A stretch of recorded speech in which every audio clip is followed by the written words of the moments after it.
నమస్తే. ఇన్నాళ్ళు నన్ను సపోర్ట్ చేస్తూ, ఎంకరేజ్ చేస్తూ మీ ప్రేమని నాకు అందిస్తున్న ప్రతి ఒక్కరికి కృతజ్ఞతలు. అలాగే ఈ వీడియో కూడా ఖచ్చితంగా మీకు ఉపయోగపడుతుంది. లైక్, షేర్ అండ్ సబ్స్క్రైబ్ చేసి మీ సపోర్ట్‌ని నాకు అందించండి. అలాగే ఈ వీడియో పట్ల మీకున్న అభిప్రాయాన్ని కామెంట్ సెక్షన్‌లో కామెంట్ చేసి తెలియజేయండి. ఇప్పుడు వీడియోని చూద్దాం. నమస్తే. Welcome to our channel. నేను పద్మిని. ప్రస్తుతంతో పాటు ప్రముఖ ఆధ్యాత్మికవేత్త, ప్రముఖ న్యూమరాలజిస్ట్, లక్ష్మీ నరసింహస్వామి ఉపాసకురాలు శ్రీమతి స్రవంతి గారు మనతో పాటు ఉన్నారు. మాట్లాడదాం. నమస్తే అక్క. నమస్తే పద్మిని. అక్క, రేపు 14వ తారీఖు మరొక్కసారి అసలు ఎంత వైభవంగా ఈ కాంబినేషన్స్ తో వస్తున్నాయి డేస్ అని పంచాంగం చదువుతుంటే చాలా ఆనందం అనిపిస్తుంది. మన వాళ్ళకి ఖచ్చితంగా గుర్తు చేయాలి అని ఖచ్చితంగా అనిపిస్తుంది. ఎందుకంటే చదివిన వెంటనే ఫస్ట్ వచ్చే థాట్ ప్రేక్షకులు, మన వాళ్ళు, మన సబ్స్క్రైబర్స్. రైట్. 14వ తారీఖు గురువారం పంచమి తిథి కలయికతో రాబోతున్నటువంటి రోజు. మరి ఆ రోజున ఎలా వినియోగించుకోవచ్చు అక్క? పంచమి అనగానే నాకు వెంటనే వారాహి అమ్మవారు గుర్తుకొస్తారు. శ్రీ పంచమ్యై నమః అని చెప్పి అమ్మవారి ద్వాదశ నామాల్లో కూడా మనం వింటూ ఉంటాం. అలాగే పంచమి అనగానే అమ్మవారు ఎందుకు గుర్తుకొస్తారు అంటే పంచ సంఖ్యోపచారిణి అని చెప్పి గుర్తుకొస్తారు. ఎందుకంటే కంచి పరమాచారి గారి దగ్గరికి కూడా ఒక పార్టీ వస్తారనమాట. పార్టీ అంటే బామ్మగారు. పార్టీ అంట. పార్టీ వస్తారు. వచ్చి వాళ్ళ మనవరాల్ని చూపించి, ఈ అమ్మాయికి పెళ్లి కుదిరింది పెరియావా, వివాహం చెయ్యాలి, ఎలా అయినా సరే వివాహానికైతే ఒక 5,000 కూడబెట్టుకొని ఉన్నాను, కానీ ఏం చేస్తావో తెలియదు పార్టీ అని వాళ్ళ అత్తగారు 7 సవర్ల బంగారు గొలుసు వేసి పంపించుని కూతురికి, నా కూతురికి నేను అలానే వేసి వాళ్ళ ఇంటికి పంపించాను, నువ్వు కూడా అదే పని చేయమని చెప్పి పట్టుబట్టింది. మిగతా అన్ని విధాలా మంచి సంబంధం, పిల్లవాడు చాలా మంచివాడు, తల్లిదండ్రులు లేరు పిల్లకి అని చెప్తే, ఇప్పుడు ఏం చేయమంటావు, ఆ 7 సవర్లు నన్ను ఇమ్మంటావా అని అడుగుతారు. అంటే అలా కాదు, మీరే ఏదైనా చెయ్యాలి అని చెప్పి దండం పెట్టుకుంటారు. అయితే ఆయన ఏం చెప్తారు, మీరు కామాక్షి దేవి గుడికి వెళ్ళి 5 ప్రదక్షిణాలు చేయండి అని చెప్తారు. 5 రోజులే 5 ప్రదక్షిణాలు చేయమంటారు. పార్టీ చాలా కంగారుగా అసలు వెళ్ళి, అమ్మ పరమాచారి గారు చెప్పారు కాబట్టి నీకు దండం పెడుతున్నాను, ఎలా అయినా సరే మాకు సమకూరేటట్టుగా చేయమని చెప్పి దండం పెట్టుకుంటుంది. 4 రోజులు అయిపోతాయి, వీడికి టెన్షన్ పెరిగిపోతుంటుంది. 5వ రోజు వచ్చేస్తోంది, ఇంకెక్కడ కుదురుతుంది అని చెప్పి. ఈ లోపలే ఇంకో ఆవిడ వస్తారనమాట పరమాచారి గారి దగ్గరికి. ఆవిడ చాలా సంతోషంతో వస్తారు. ఏంటి అనంటే వాళ్ళ అమ్మాయి కుటుంబం నేపథ్యంగా కాపురం నిలబడాలి అని చెప్పి దండం పెట్టుకుంటే, పరమాచారి గారు ఇదే పూజ చెప్తారు ఆవిడికి కూడా. ప్లస్ ఆవిడ ఇంకా ఏమని దండం పెట్టుకుంటుంది అనంటే, నేను బంగారం ఇస్తానమ్మా నీకు అని చెప్పి ఆవిడ దండం పెట్టుకుంటుంది. ఆవిడ వస్తారు సంతోషంగా. వచ్చి ఇలా మా అమ్మాయి కాపురం మా అల్లుడు వచ్చి తీసుకొని వెళ్ళాడు, నాకు చాలా సంతోషంగా ఉంది పరమాచారి గారు, వాళ్ళు వెళ్ళి అమ్మవారికి నేను సమర్పించాలనుకుంటున్నాను అని చెప్తుంది. ఆవిడ గుడికి వెళ్తుంది. ఈ లోపల పార్టీ వాళ్ళకి ఏమవుతుంది, ముసలావిడికి బంగారు గొలుసు దొరుకుతుంది. అది కామ్గా ఆవిడ పెట్టేసేసుకుని వచ్చేస్తుంది. పరమాచారి గారి దగ్గరికి వచ్చి నుంచుంటుంది. కామ్గా చదువుతుంటే వల్ల భయం వేస్తుంది నుంచుంటుంది. ఏం పార్టీ ఎలా ఉన్నావు, ఏం చేస్తున్నావు అని అడుగుతారు. అని అడిగితే అని మాటలు రాదనమాట. అది వేరే వాళ్ళది కదా, ఇచ్చేసేయమంటారేమోనని భయం పాపం, పెళ్లి కదా అని. అయితే ఏంటి ఆలోచిస్తున్నావు, బంగారం గొలుసు దొరికిందిగా అంటారు. అని అంటుంది. వెళ్ళి మార్వాడి వాడి దగ్గర బాగు చేయించుకొని వచ్చావుగా, పడిపోయింది, కాస్త కుక్కు కూడా పెట్టిస్తుంది మార్వాడి వాడి దగ్గరికి వెళ్ళి. అన్నీ అవును అని అంటుంది. అని చూసిన తర్వాత సరే అని చెప్పే లోపల పాపం ఆవిడ ఇందాక వచ్చిన ఆవిడ, పొద్దున్న వచ్చిన ఆవిడ ఏడుస్తూ వస్తారు.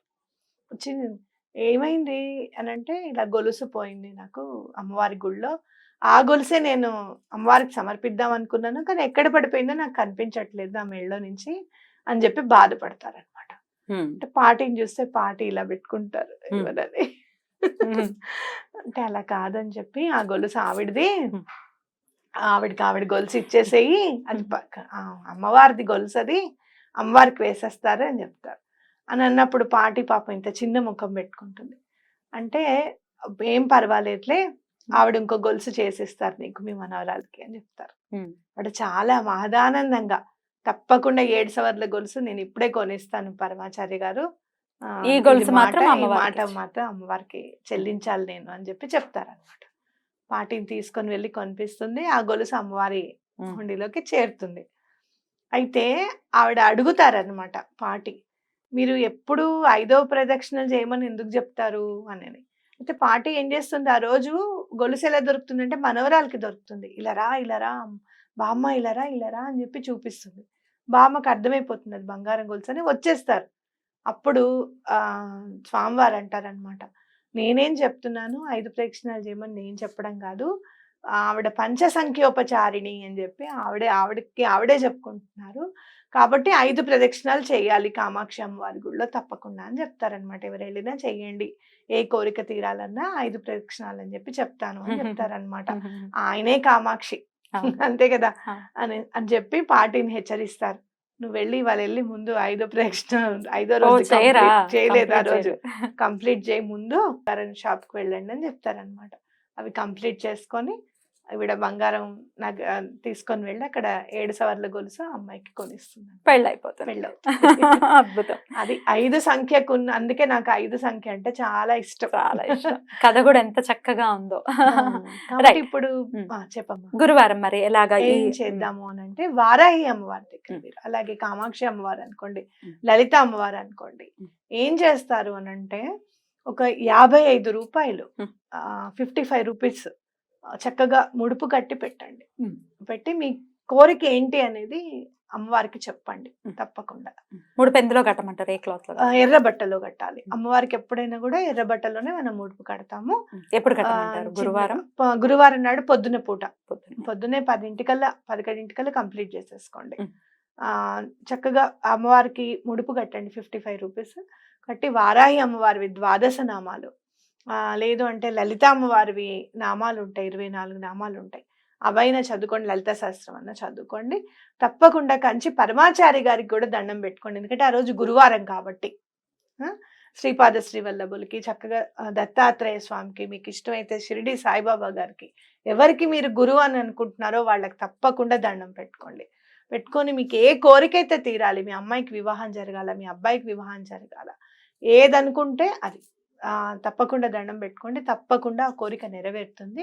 ఆ కోరిక నెరవేరిన వెంటనే ఆ 55 రూపాయలు తీసుకొని వెళ్ళి గుళ్ళో వేయండి. ఎక్కడ ముడుపు దేవుడి దగ్గర పెట్టేయమంటారా?